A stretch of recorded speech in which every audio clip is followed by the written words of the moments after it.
nous invitons notre ami le professeur Sami Slimani pour nous parler d'un sujet très très intéressant pour le médecin généraliste, à savoir la polyarthrite rhumatoïde.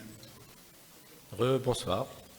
La dernière fois j'ai dit bonjour, là je dis bonsoir. Voilà, donc j'espère que vous tenez le coup, c'est la dernière présentation.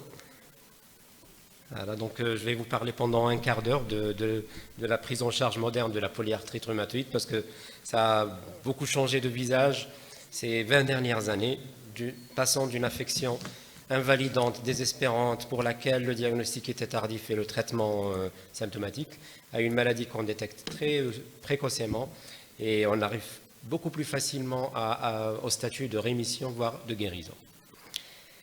Tout d'abord, une petite introduction, c'est une maladie systémique, je rejoins la définition de mon collègue interniste, c'est une affection qui est auto-immune, qui n'est pas spécifique d'organes, bien qu'il y ait un tropisme pour la cellule synoviale, mais c'est une maladie qui peut toucher à travers des anticorps l'ensemble des structures du corps, y compris des viscères. On peut avoir une atteinte rénale, on peut avoir une atteinte ophtalmo, dermato, cardio, etc. Mais l'atteinte synoviale est particulièrement, elle est constante et particulièrement destructrice, engendrant un handicap fonctionnel important et même une réduction de l'espérance de vie. Sur les séries anciennes, on a une réduction moyenne de 5 à 11 ans de l'espérance de vie, et sur les séries plus récentes, on a une réduction de 3 à 5 ans de l'espérance de vie. Donc vous voyez qu'il y a une diminution de l'écart entre les polyarthritiques et la population générale en termes d'espérance de vie, alhamdoulilah. La prévalence n'est pas très élevée, elle est de l'ordre de 0,15% en Algérie, mais la PR elle est particulière par sa gravité et non pas par sa prévalence, à l'inverse de l'arthrose qui est beaucoup plus fréquente, mais beaucoup moins méchante, si j'ose dire. Comme je l'ai dit, ces 20 dernières années, il y a eu une transformation majeure de la prise en charge à la fois diagnostique et thérapeutique. Diagnostic parce que la médiane de délai diagnostique est passée de 2 ans à 2 mois maintenant, actuellement, donc c'est divisé par 10. Et on a la possibilité maintenant de donner des traitements tellement puissants qui peuvent engendrer à la fois une rémission et parfois même une guérison. Comme je l'ai dit, on voit de plus en plus de cas de personnes qui arrêtent totalement leur traitement sans récidiver. Et cela, c'est grâce aux outils diagnostiques qui ont vu le jour durant les années 90 et 2000. Tout d'abord,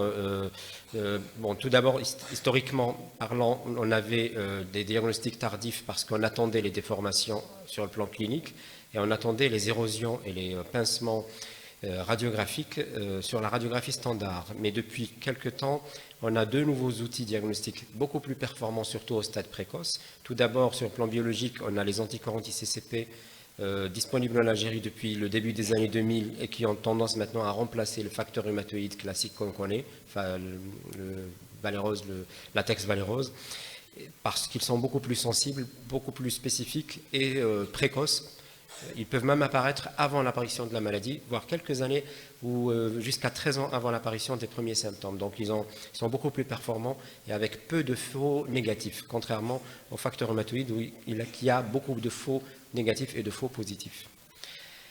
Et sur le plan de l'imagerie, l'essor de l'échographie haute résolution articulaire qui peut détecter des anomalies infraradiographiques, en l'occurrence ici une petite érosion d'une tête de métacarpien, et puis sans parler de la synovite qui se manifeste par des lésions anéchogènes au mode B et par des lésions de spot Doppler positif au niveau du mode Doppler. Seul souci de l'écho, c'est qu'il faut quelqu'un de bien entraîné, c'est-à-dire quelqu'un qui maîtrise l'échographie ostéo-articulaire. Ce n'est pas tous les rhumatos qui font bien l'écho ostéo-articulaire et ce n'est pas tous les radios non plus qui font bien l'échographie ostéo-articulaire. Donc ces 2 éléments, imagerie et biologique, ont contribué à l'amélioration et surtout à des diagnostics très précoces. On observe maintenant des PR pour lesquels les symptômes ne datent que depuis quelques jours, voire quelques semaines. Sur le plan clinique, tout d'abord le terrain, c'est souvent le sexe féminin, il y a 4 fins pour un homme. L'âge, c'est plutôt l'âge moyen, vers la quarantaine. Et l'élément le plus important à l'interrogatoire, c'est l'horaire inflammatoire de la douleur. C'est-à-dire c'est une douleur qui réveille la nuit, c'est une douleur qui persiste la matinée et qui met au moins 1 heure pour s'estomper. Le siège des douleurs, c'est surtout au niveau distal, à savoir les mains et les pieds, en particulier les MCP 2 et 3 et les poignets. C'est vraiment typique de la polyarthrite rhumatoïde. Dans l'APR, maintenant, on n'est pas obligé d'avoir beaucoup de gonflement parce que le diagnostic est précoce. Donc, avant l'apparition de gonflement, la seule présence de douleur inflammatoire peut suffire. On n'est pas obligé d'avoir un gonflement articulaire pour poser le diagnostic d'une polyarthrite rhumatoïde. Il y a un outil aussi très utile, surtout pour les cliniciens qui ne disposent pas d'échographie, c'est le squeeze test. Regardez comment ça s'écrit, le squeeze test. En fait, c'est une compression latérale on regarde des métacarpophalangiennes ou des métatarsophalangiennes. Et cette compression, quand elle déclenche une douleur vive, elle est très en faveur de la présence d'une arthrite des métacarpophalangiennes, même si on n'a pas d'autres outils ou qu'on n'a pas un gonflement à l'inspection. Alors, sur le plan des examens complémentaires, on est mieux loti que dans la spondylarthrite qu'a cité Madame Alat, où il n'y a pas grand-chose, surtout en Algérie avec le HLA-B27 rare. Là, on a par contre un ensemble d'auto-anticorps qui sont présents dans au moins 85% des cas. Vous avez le facteur rhumatoïde et les anticorps anti-CCP. Mais en plus de ça, on va demander des examens d'imagerie, des examens biologiques pour quantifier l'inflammation et pour chercher des contre-indications aux différents traitements qu'on va instaurer. Mais n'oubliez pas, c'est grâce à ces deux éléments, les anticorps anti-CCP et l'échographie osteoarticulaire, qu'on arrive à détecter et diagnostiquer avec certitude des polyarthrites rhumatoïdes qui ne datent que depuis quelques semaines. Pourquoi c'est important le diagnostic précoce? Parce que si je reçois quelqu'un déformé, la guérison ne peut jamais être obtenue et même la rémission probablement ne pourra jamais être obtenue. En revanche, si j'instaure mon traitement à des stades très précoces de la maladie, je peux contribuer à l'amélioration du quotidien immédiat, mais aussi et surtout à améliorer le pronostic au long terme, puisqu'un traitement très précoce va engendrer quelqu'un qui va vivre sa vie quasiment de la même façon qu'un sujet sain.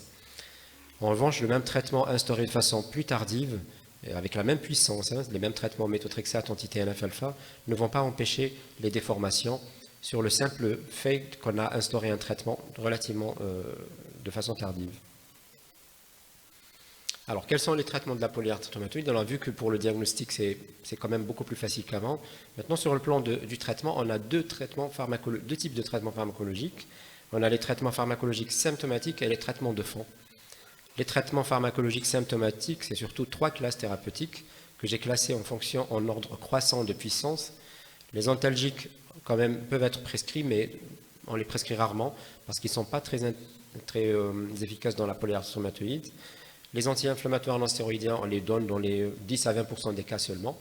Mais c'est surtout les corticoïdes qu'on prescrit, mais à condition d'avoir à l'esprit le fait de les sevrer le plus tôt possible, c'est-à-dire au bout de quelques mois, maximum 6 à 9 mois de traitement. Il ne faut pas les garder plus d'une année parce que sinon ça va être la corticodépendance, et la corticodépendance signifie l'apparition d'autres comorbidités iatrogènes, à savoir l'HTA, le diabète, la dépression, les troubles cutanés, l'ostéoporose, etc. Donc, les traitements symptomatiques peuvent être donnés dans la PR, en monothérapie ou en association, mais il faut toujours garder à l'esprit que le plus important, c'est le traitement de la maladie et non pas le traitement des symptômes.